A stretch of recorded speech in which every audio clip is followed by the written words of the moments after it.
Let's give Ray another round of applause in the building.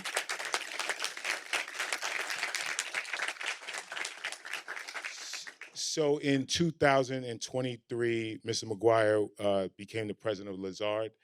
But before that, he was the global head of investments and banking, corporate and investment banking. And he held that position for 14 years. And on Wall Street, that's typically called like a legend. So I'll translate that. So it's like the GOAT, right? So we say legend is GOAT, it all equals kind of the same thing. And then shortly after that, he then became the vice chair of Citigroup, Citibank, and their business advisory and their global banking. Trying to do this without even looking at me. So yeah, I got it. Got it. And you'll be surprised how much Ray knows about our school and our school of business. So he'll jump right into it. All right, Dean. All right. Thank you for coming. Thank you for having me. I am excited to be here. I got all the cameras and all the beautiful people. This is good. We've been waiting for you. So Is my mic sounds nice or not? Lawrence, can you give him that? This? You mean to hold it? Use this too, right? Need to use that too. Here we go. So, I'll sit in the front row. Does that mean anything? Okay. Sorry, so we're Dave. going to spend about 40 minutes asking you questions, and then we're going to take questions from the students, and then there'll be a little bit of a reception time afterwards. Just to Perfect. Perfect. Event. So, can you start off by telling us a little bit about your career and your career journey? My career has been on Wall Street. This September will be longer than the vast majority of you all have been alive. 40 years this September. So I started, thank you. I knew nothing about investment banking, zero. I come from the neighborhood. Nobody in my family had actually ever completed college. And I was in graduate school, I was in business school, and there was a section mate of mine who had been an analyst, which is a position that you get right after college on Wall Street, and some of the investment banks, and he saw me in section, thought I'd be pretty good at section, or pretty good in investment banking. So I interviewed, and there were two positions. I think there are 450, 500 people interviewing for two positions, and I got one of those two positions. And that started my career on Wall Street. I started on right on Park Avenue between 52nd and 53rd Street in September of 1984. I came out of graduate school, as I said, and that began my career on Wall Street. Well, a lot has changed since you and I went to college. So, how have you managed change over all these years? Well, I don't know if it's a matter of changing. The constant is home, right? Constant is the neighborhood. It's how I grew up.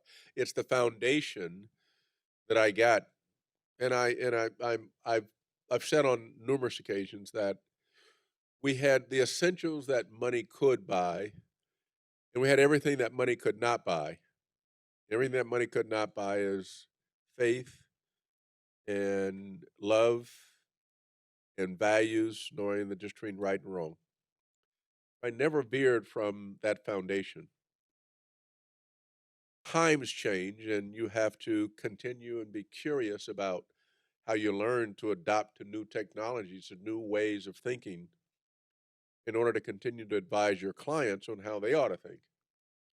And so your perspective has to be a rather large perspective. I would say more, it has to be local and global. So you got to have a global perspective, and you got to invest. You got to go deep.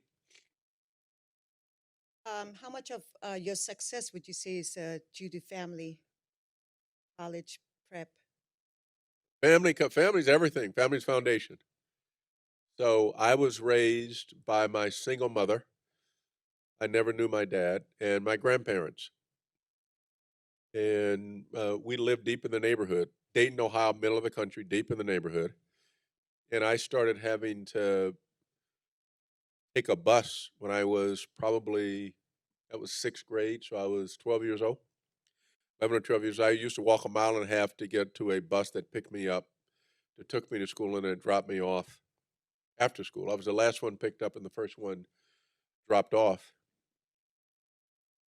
And that foundation of home, which is always with me, is what's allowed me to compete and uh, to survive a lot of landmines, embarrassing moments. I've been posterized on a number of occasions. Y'all know what that is, right? And but as Magic Johnson said, they all done dunked on me, but I'm good with that. I'm hearing the vast majority of them are not, so we're all good. I'm sure you're involved in a lot of hiring decisions over the years, right, in your job. So how can our students differentiate themselves from the peers to get jobs in the financial? That's another great question. I was just asked before we got here. Jessica had me to present before the editorial board of the Bloomberg, and they said in a world where there's a lot of focus on talent, how do you identify the best talent? And there's a sensitivity that you develop over time. And that meant that I have to look at a resume to see leadership, scholarship, curiosity, involvement. So scholarship is how well did you do academically? Did you get the grades? You didn't get the grades and you have leadership, I got to ask why you didn't have the grades. Leadership is I was involved in this activity and I was a captain of the team. Curiosity is I was involved in different organizations and I was a president of those organizations. So there are sometimes imbalances that exist in resumes where not everybody's at the top level in each of the categories, at least the ones that I look to identify whether or not somebody's got talent. Otherwise, know somebody's got game. Right? You got to have game. So if your resume reflects you got some game, then you will get a second look. If it doesn't reflect that, likely as you won't. So you got to perform, and that performance is going to distinguish you from others who are competing for a similar position. Have you failed? Oh, geez, have I failed? Like I say, they all have dunked on me. Yes, I have failed on numerous occasions. Learn from that. Gotten really embarrassed. The pain of failure exists with me now. It stays with me. Mhm. I can remember a meeting with the CEO of a company, and I did the work. And there was a book that I'd prepared, and let's call it a 30 to 40 page book. And the numbers on page 3 didn't match the numbers on page 7, didn't match the numbers on page 17. And I couldn't explain why, in large part because there was a financial model that was built, and I did something called hardwire the model. And the person to whom I was presenting was an accountant and went through and did the math at his desk and found my analysis was wrong, and it didn't turn out so well. I can remember walking down the corridor and my colleagues calling me into their office saying, "This is not such a good day, Ray. We're not quite certain you're going to make it to the afternoon." I made it, but I've been embarrassed. The other thing that I've done, another failure, and I'll call it the bling failure, right? So the bling failure is I got paid a little bit of money, and I went to Times Square, and I got me a gold Rolex watch. I'm in the elevator, and my boss, who was worth a lot of money then, and is even more today, looked at my watch and says, "Ray, that is a very nice gold Rolex watch." Then he said, "I wish I could afford one." I'm thinking, he's telling me he wishes that he could afford a gold Rolex watch. He knows how much money he paid me. He knows that this is now not a real Rolex watch. So you can imagine from the time I was on the elevator going to that meeting to the time I got back, I today cannot tell you where that Rolex watch is. But you can't perpetrate like that, right? I mean, I perpetrate. I was like Big Willie style. I'm going in here. I got my gold Rolex. I'm flexing. I have on a one of these Apple watches now. Y'all can't tell the difference.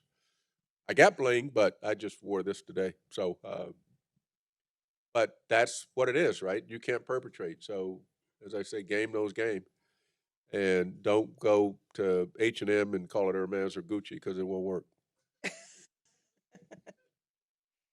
All right. If you could go back, would you change any of the business decisions you made?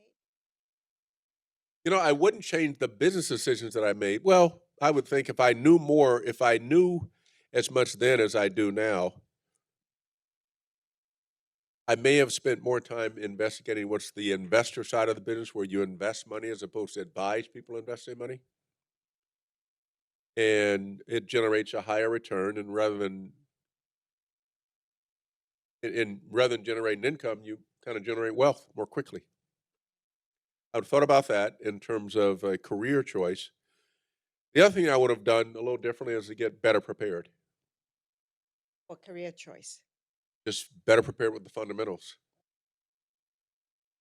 Just fundamentals, finance, accounting, modeling, just the basics. It's what is said in our industry is if you don't have that skill set, you're great, you're great, you're great, but in the real assessment of your performance is what happens after the but clause. And the but clause is what they actually think of you. I want to turn the questions a little bit to you, your company, Lazard. What sets it apart from other financial firms?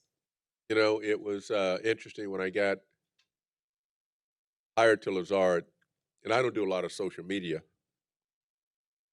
but my better three-quarters wife sent me a Instagram post by a brother out there. He said, y'all know they got this brother over here.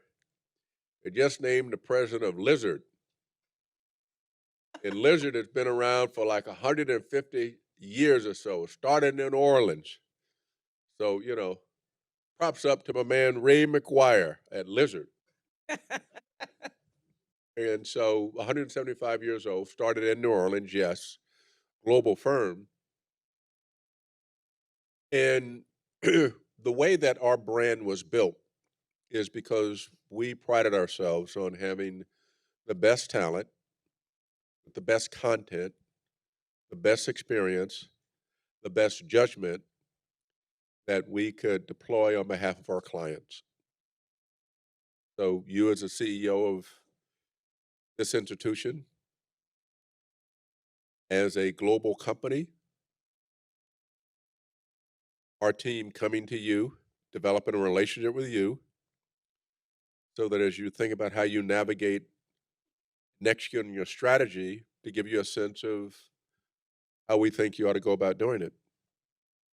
Over time, CEOs find or have found that experience has been a worthwhile experience as they lead successfully. So we've distinguished ourselves by having done that consistently over a number of years. I want to turn our attention to diversity and inclusion question. What initiatives have you done at Lazard towards that? I'm.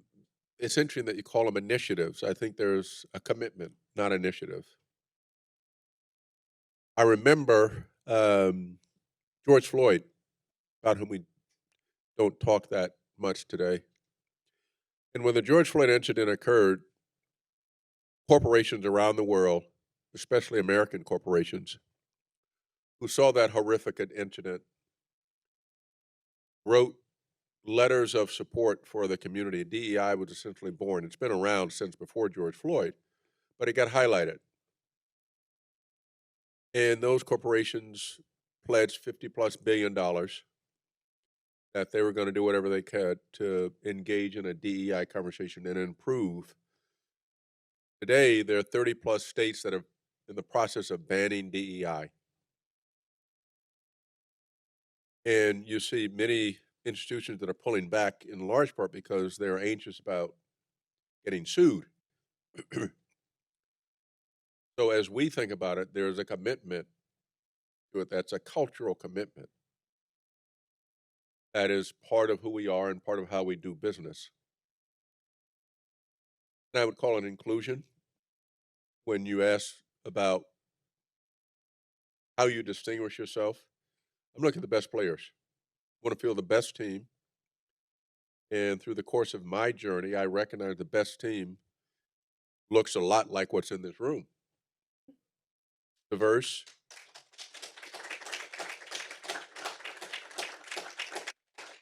diverse, curious, standard of excellence, that's unassailable. Hungry, wanting to win. That to me is the definition of inclusion. Or if you want to use the current vernacular, diversity, equity, and inclusion. I'm looking for the best talent, as I said. Looks like this room. There's a lot of talks now about AI and the effects of AI. So, any comments on that, especially in the finance industry? Generative AI will be with us. I think we ought to use it as a tool to help support. Human beings will never be displaced. AI can help us more effectively execute on our task. So I like it. I like what it can do. I like how it can help me do the things that we do. You use it personally? I know I do my own thing when I go write a speech or do something like that. I mean, people say you could do that, but I'm not quite certain they can. Generative AI has got the same resources as I do. I'm not certain that they would ever include Biggie in a speech, right? So they just wouldn't know how to hack how you can engage that, or Drake, or Nas, or Jay, or. Right, right. But you got to do that so I can connect with what are y'all, Gen Z? What are y'all, millennials? Okay, let me do this since y'all don't seem to have agreement. Let's do a show of hands. How many millennials? How many Gen Zs? That's what's up. I told y'all this was a Gen Z crowd. Y'all keep yelling millennials like y'all shout the Gen Z crew. I got y'all. What does your typical day looks like? There is no typical day. Okay. It depends. I'm up, I'm out. Given that we got this whole work from home dynamic, when I go to the office every day, or try to, and I'm not traveling to see clients, and I get to work. I used to get to work of it today, and yesterday was a little different. Most of the time, I leave my apartment, I go to the bike stand and take a bike from the bike stand down to close to my office, and I go to the Starbucks store, get the Starbucks, and then go to my office. That's one way. The other way is I just take the train down to Starbucks in the subway. I just come from the subway, pick up the Starbucks, go to the office. Given the weather yesterday, I had to call a car. It cost a lot of money. And it took longer than what I'd hoped.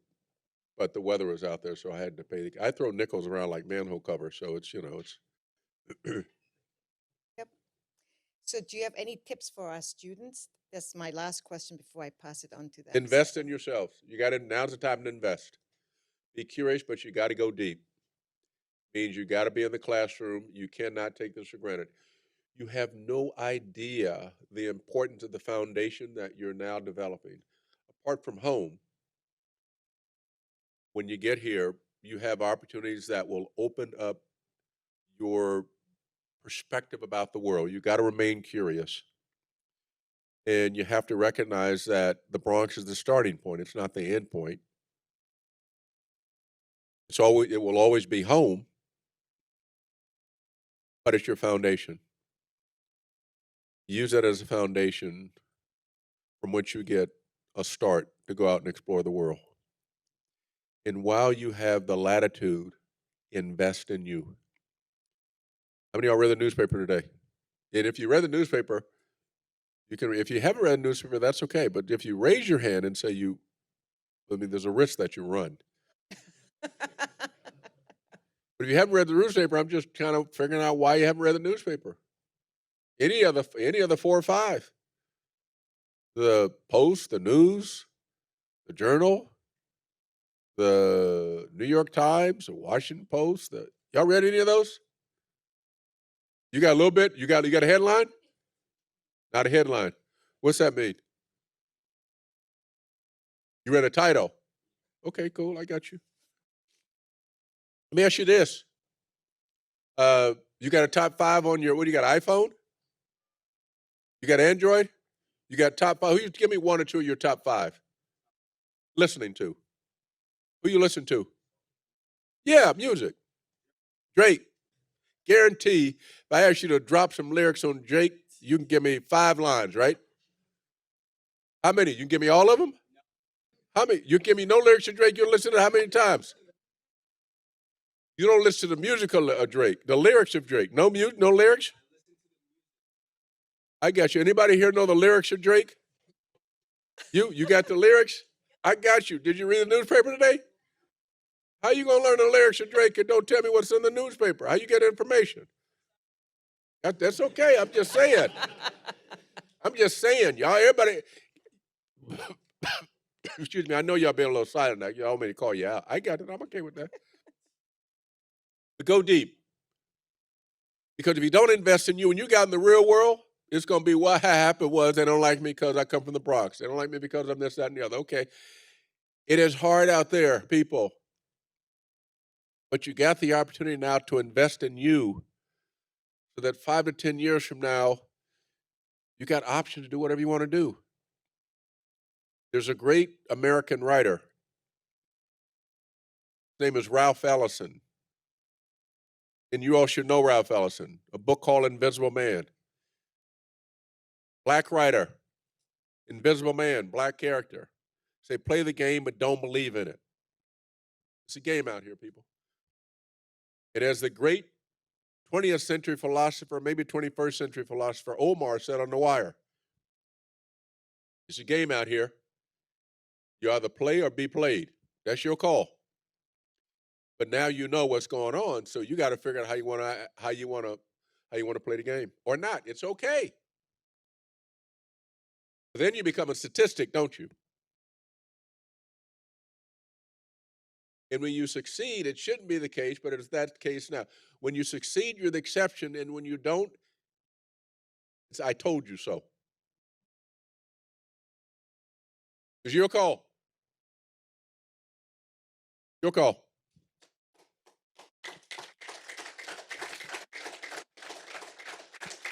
Thank you. Thank you for that advice because we tell them all the time to take your studies seriously. So, all right, I'm going to turn over now to the students. So, Got a lot of hands. That's great. That's all right. What y'all got? Hi, my name is Thomas Bonner. I'm the head of the student newspaper here on campus. I have a question about cryptocurrencies and blockchain. From an investment banking perspective, how disruptive has cryptocurrency and blockchain technology been to that space? And do you think digital assets will play a bigger role going forward? So the answer is they've yet to have much impact on the investment banking world. In large part because it's a world of investing and it's a world of advice giving. It needs to evolve. The digital ledger technology, yes. Payments, yes. The challenge you have now is that they're not backed by a sovereign, if you will, like the U.S. dollar. If something goes to the U.S. dollar, they're gonna give you the value of that dollar, whether it's a digital dollar on your Apple or Android, or whether it's a physical dollar, or whether it's a dollar that exists on your credit card. You'll be given credit for that. And there's an exchange system backed by the U.S. dollar, which is reflected in either of those forms that people take confidence in. Digital ledger technology, B2B, company to company, you can see transactions taking place with digital ledger technology. It's going to take a while for it to evolve. And today, without a sovereign backing, how you manage and monitor misbehavior is something that still needs to be refined. It will be with us. Question is in what form?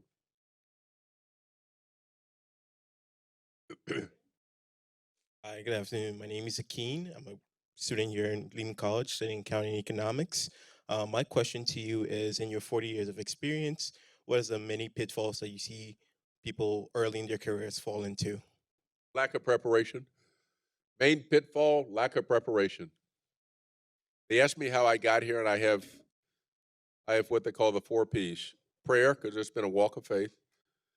Preparation, because I know what it's like not to be prepared. An example or two of which I've talked about.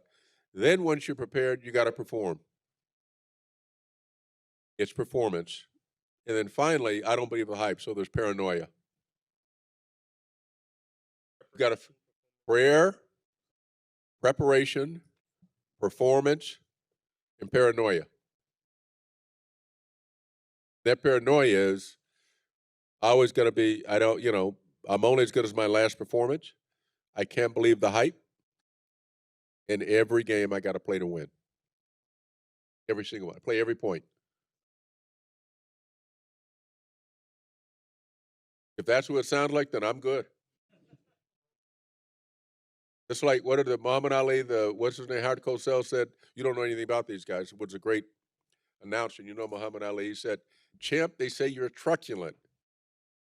Muhammad Ali's response was, I don't know what that is, but if it's good, that's what I am. So I'm good with that. Thank you. Hi.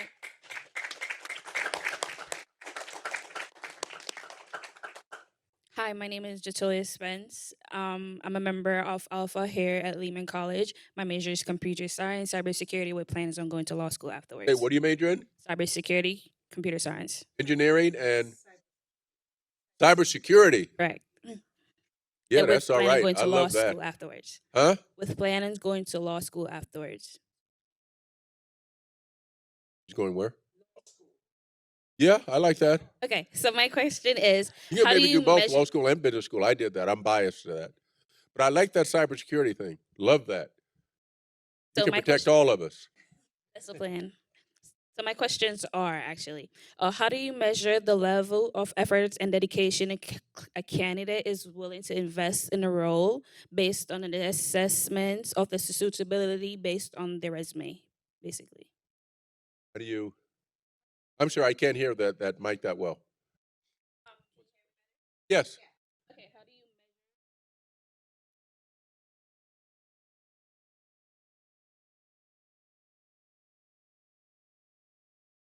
I look at their performance. I look at their performance. The resume is intended to reflect how well you've done.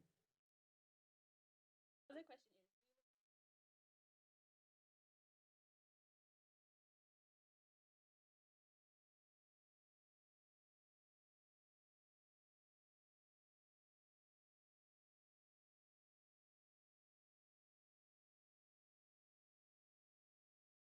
is, okay, can you hear me? Okay, so my question was, how do you feel about retirement, right? And do you feel like you could retire today? Do you feel like you have given back to your community enough where you're comfortable with the fact that, okay, I did this and I feel good within myself because I gave back in a sense? So, I grew up where my grandfather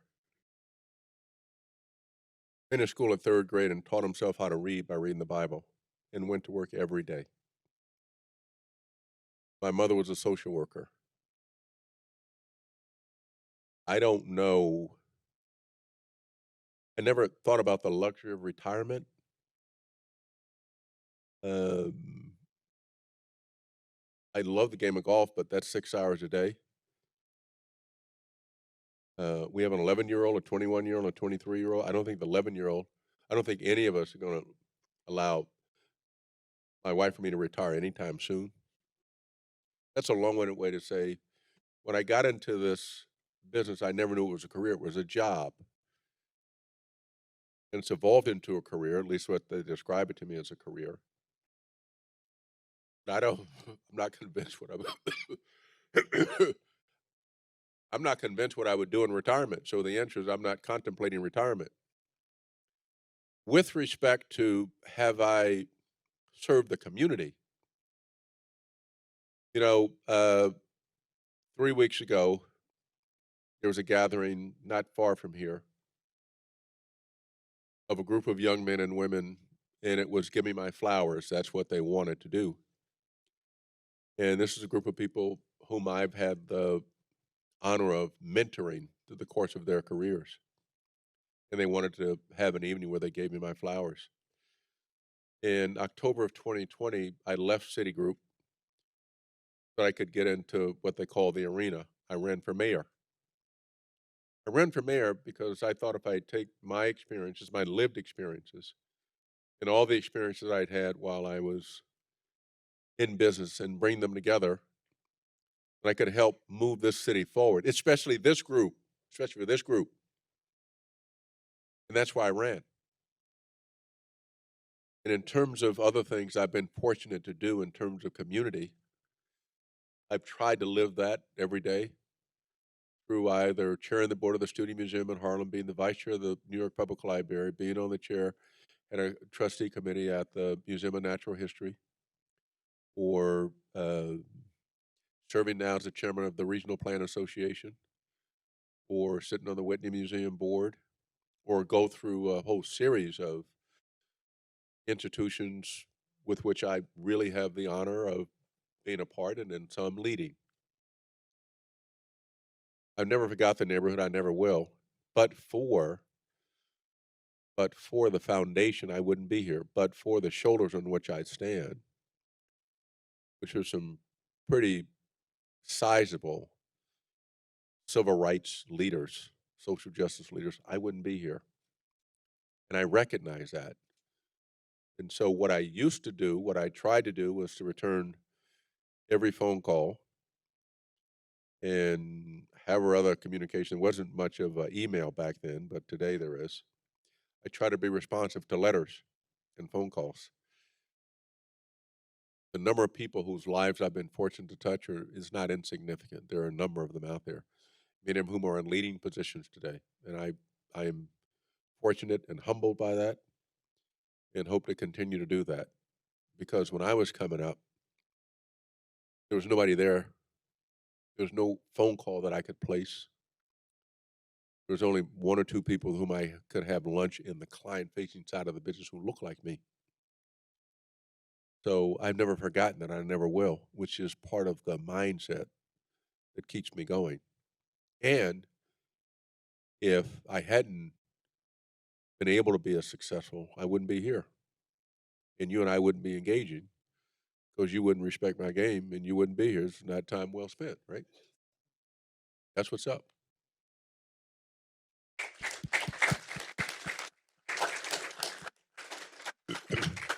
You have one here, you got one up there. You got more.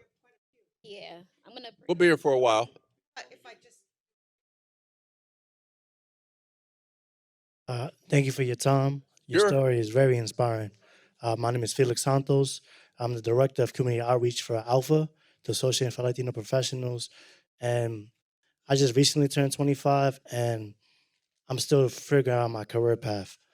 What's the piece of advice would you give to someone who's trying to narrow down their career path and figure out what they want to do? Housing in there? Hmm? Did you say housing? Did I hear that? Nah. But Okay. I do live in housing. Huh? It's Harlem. So my career advice is, listen, again, as I'm saying, I knew nothing about the industry in which I've now been participating for 40 years. There's enough information out there for you now to identify. And there are things that you got to go through today that are going to be really important that I never thought about then, but you got to think about it today. Is what career path is going to afford me the lifestyle that I want to live? What do you want to have? What are the material things? What do you want to have for your family? Where do you want to live? And that will determine the career that you follow, because there's certain incomes that these careers reflect. It's how you, in your language, how you want to get paid, right? So, and what's important to you? How important is the bling? Doesn't necessarily have to be bling, but how important lifestyle? What kind of lifestyle do you want to lead? If you decide to go into public service, that is a real commitment to public service. There's not a lot of dollars, high-end dollars that are associated with that. In the world of business, people have made a whole bunch of money. You decide to do that, then you got to make a commitment to your passion and commitment to the career. But that comes down to a personal choice. Then you got to apply what is your risk rate. How do you rate this? If you want to become, listen, you could become CEO. You go to the league. You could Go to the recording studio. Go to the TV. You can become a brand marketer. There are a whole host of things out there that you can become. Give me a sense today, given all the information that you have, give me a sense of where your interests lie and what you're prepared to commit to, or to what you're prepared to commit. That answer your question? You're welcome. Oh, I think you got one down here. okay. Should I start? Okay. It's simple. Hello, good afternoon. Thank you for being here. My name is Anna. I'm double major in business administration and accounting. And my question is, you mentioned about investing in ourselves. I'm convinced that being intentional and kind of leverage also our connections, but being intentional or of where we are and where towards what things we're putting our energy. It seems like you did that in the beginning of your career and continue doing it. Can you share with us how you invest in yourself and how that investment took you to move forward in your career? Thank you. I measure myself by, I don't let anybody else's standards for me be higher than my standards are for myself. That's where the paranoia comes in. Do you play any sports? Okay, so you know who the best people are in the sports where you have an interest. They put in the work. I look at the people now, we're at the NC2A finals, men and women. People are celebrated. There are people now being celebrated because of the excellence that they're demonstrating in their performance. They put in the work. They worked hard in the gym. They've been in the gym. And remember something, championships are won when no one is looking. Championships are won when no one is looking. And so as you think about the career choices that you make, look at those people who've been successful in those careers. And then ask yourself one simple question. How can I be better than they are? And then the answer is going to be simple. You know what to do. You know your strengths. Nobody knows you better than you. You know the things on which you need to work to improve. Go do both. Show up and double dog dare them to test you. And then you show out. You got the skill set to do that. You got the ambition and the intention to do that. Invest in you today. No bigger investment, no greater investment that's going to generate a return, the size of which you can't calculate today. But you will have the option to control your own narrative. You have the ability today to do that. Just make the investment.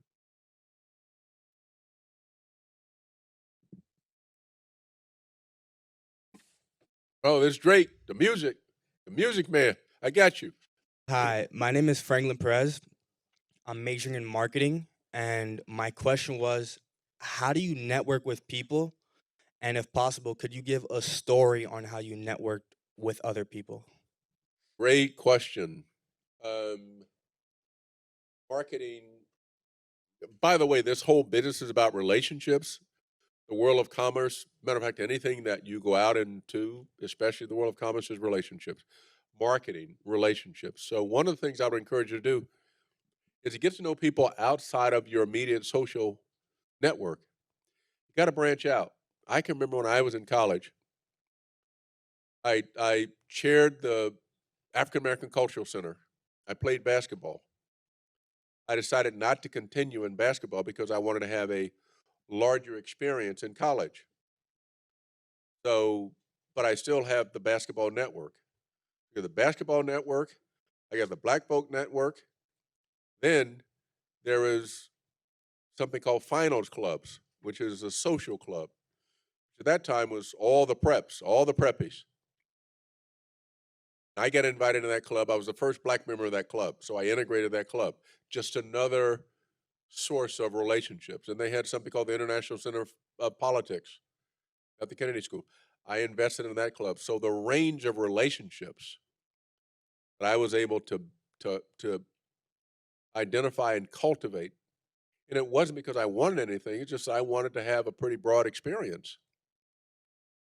So today, whatever you can do to, expose yourself to the broadest experience, you should try to do that. You will not have this laboratory again ever, ever. The number of people who are as curious, who have no agenda other than to move ahead. You guys got nothing now.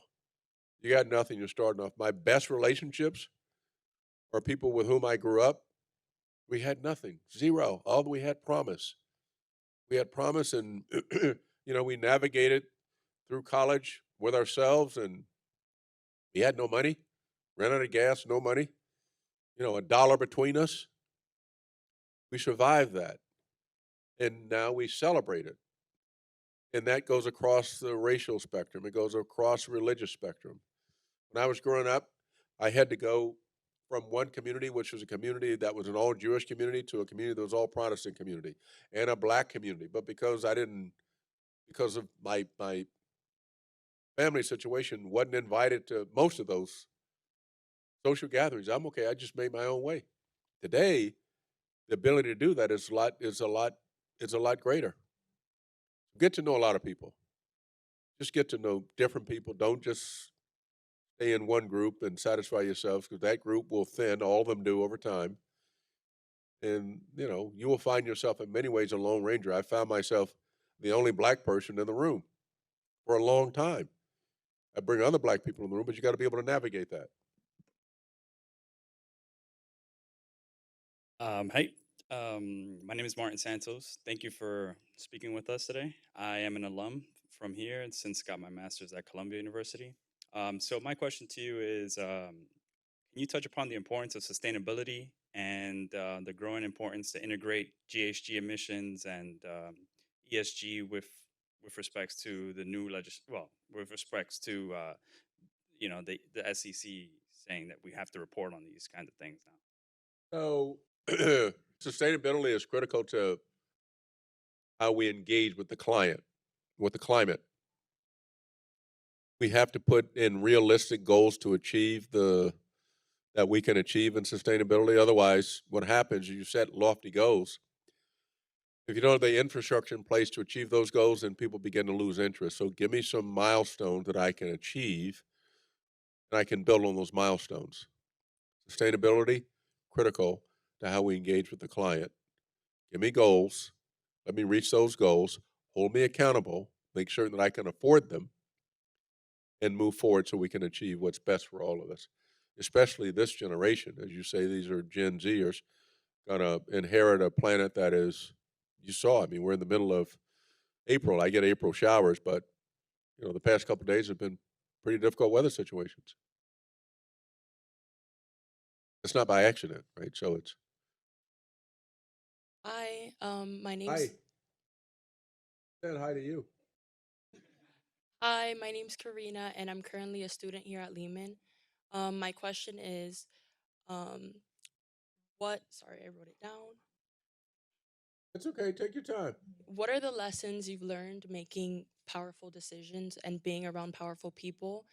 And how do you rise above self-doubt and failure?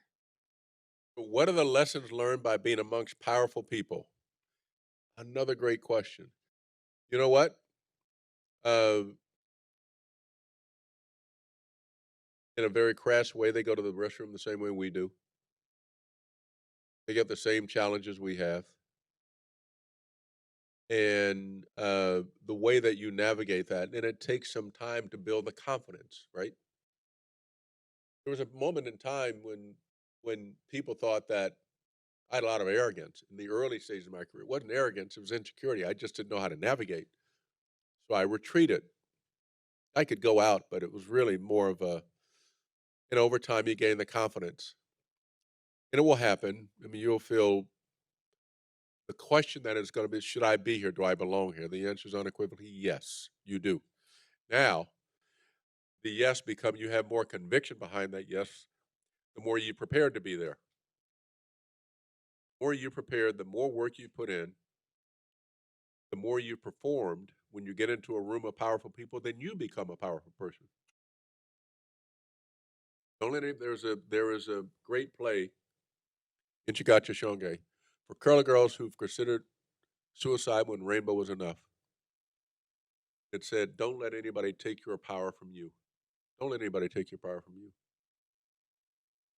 You can be a little timid, yes. But when you have confidence in your preparation and you have set a standard of excellence for yourself that is higher than anybody else's standard for you, because they may discount you, but make certain that yours is higher. When you walk in and people ask you questions, the answer's got to reflect your preparation. If you walk in and people ask you questions and you got to get back to them, it's a humma, humma, humma. And so, how it was, and I was, okay, all of that, I'm done. I don't have time for all of that. But if you show up and you can demonstrate that you belong here through your performance, you become powerful, even more so than the people who were in the room before you got there. Because then they look at you as the future. Somebody's a little different. You're a game changer. Right? You got a superpower. And you have a superpower. Everybody in here has got a superpower. Whatever it is, you got a superpower. And if you let somebody suggest even remotely that you don't have that, then you have lost. I want to be clear with you people. This is hard out here. I want to dress this up. I dress up, look good, got on pinstripes, got on 2 or 3 sweaters, all of that, just stay warm. But listen, I go out there. I understand what's going down. I'm not confused. I am not confused. I still got to make it happen. Every day, I got to make it happen. And if I don't make it happen, that's a reflection on all of y'all. I make it happen, then we got a way forward, right? You can make it happen. You have the skill set. As I was saying, you got the skill set. You got a foundation here that allows you to go out and compete with everybody. Just because I sit around and got all them degrees from Harvard, right, about which I'm very proud. When I get in the game, they don't really care. It's like the basketball game out in the court. They don't care who your mom or your daddy is, where you went to school. You got game, you with us, right? You get to the court early and dress up so you can pick 4 players to stay on the court. And if you don't, and you get to the court and you ain't got no game, you're going to sit there for a long time until everybody leaves, and now you're going to go and kind of shoot around. That's not what you're doing. You're going to arrive when you want to arrive. They say, here she comes. She got some game now. Okay, y'all, I want her. That's the way the real world works. It ain't a popularity contest, people. Okay.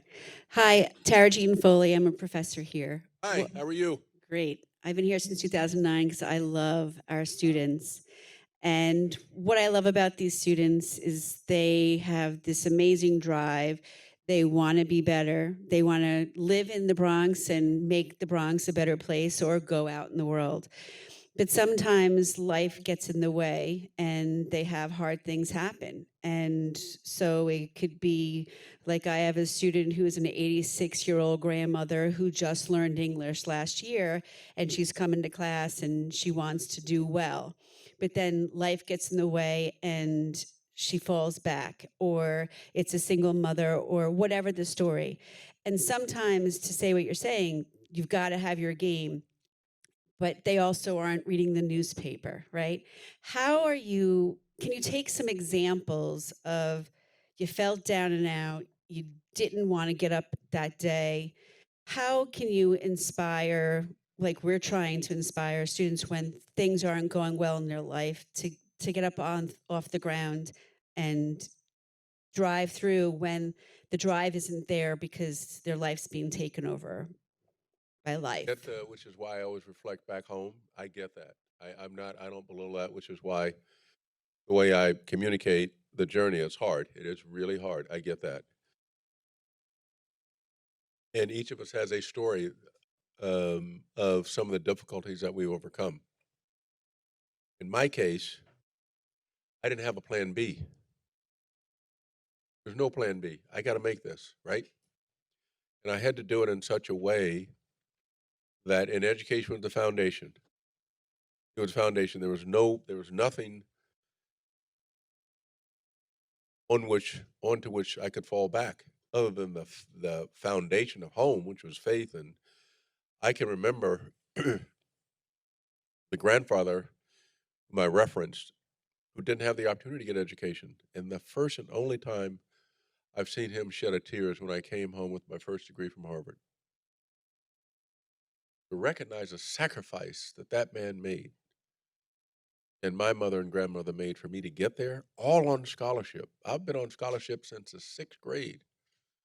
Scholarship and financial aid since the 6th grade. And sometimes my mother had to work 3 jobs to make ends meet.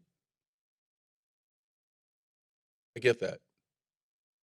And I get the challenges that exist in this and many other communities that have this demographic profile. I get that.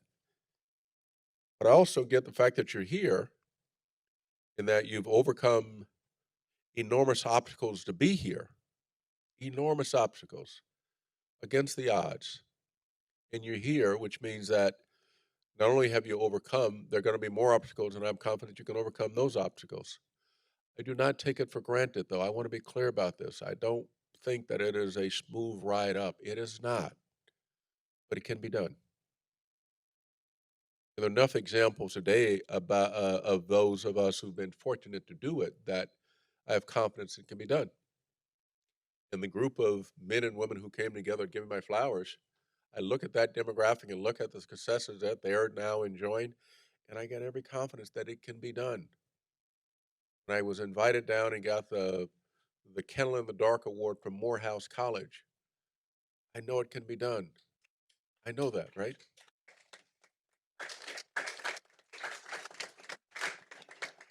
I have every confidence and every conviction that notwithstanding the odds, that it can be done. Not everybody's going to make it. Okay, let me be clear. Not everybody's going to make it. But the ones who do make it, there's going to be a need for you to extend that ladder, which is why I get involved in as many things as I do. Probably too many. But if I don't do it, there's nobody who looks like us often who's in that room. Somebody got to represent. And at some point, it's going to be you. At some point, it's going to be you. We have time for just one question. Okay. Hi. You well? Can you speak? Good afternoon. Yeah, so my name is Nilson Orellana, second year student here at Lehman College in business administration, and as well part of the student group Alpha. So I would like to know how you stay organized and manage your time. What do I say, organized? Organize and manage your time. Time management. Oh, it's in the day now where emails, Jesse and I were just coming up and I'm trying to get through emails and not to get a week behind. It's like really hard, but you have to find time to do that. And I have family at home. You know, and the most important thing is the family. So, you know, when Leo comes home, I got to be present. He's our 11-year-old. Got to be present. The other 2 are out. One's taking a little time from college and one is in the league. Coach Billy here knows who coached him to help him get to the league. You got to have time for that. So you got to segment sometimes, and some things you're not going to be able to do. You won't be able to return every text and every email, and you won't be able to watch the latest version of TikTok. Not going to happen. So you got to figure out that and figure out the things that are, if you miss them, they're still going to be there and don't require some immediacy of response, which is the vast majority of things, and prioritize those things. The most important thing you got today in the classroom, getting those grades. In business administration, you got to read a newspaper. And I know you guys haven't done this. I know you haven't. How many read The Economist magazine? Read The Economist? Anybody else read The Economist? Okay. Y'all business majors, marketing majors, go out and do branding. Read a publication like The Economist. Okay? First, y'all got to read something. Look to me like I'm not quite certain what y'all reading. Or listen to the lyrics. I got some music, but I'm trying to figure out what's up down here. Anyway, that's just me. Thank you so much. Let's give a big round of applause.